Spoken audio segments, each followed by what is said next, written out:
再来看台中的消息，台中成功国小为了拓展这学生国际眼界，带学生读绘本，并且由外国老师介绍意大利的人文甲风情，还有学生做意大利式水饺，唔但充满趣味，嘛有学生体验到外国多元的文化。外籍老师伫台顶小解意大利，互学生进一步熟悉意大利的文化，增加学生的国际视野。那透过了这本书绘本的一个导读，那让我们呢认识了意大利的一些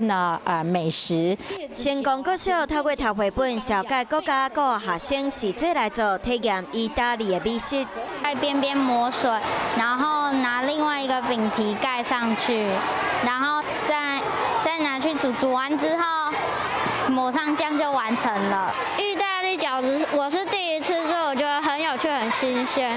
营养师来讲解步骤，然后做完之后再压模型，然后拿去煮。对熟悉别个国家的饮食文化出发，增加学生的学习兴趣，嘛，让学生更加了解其他国家的文化。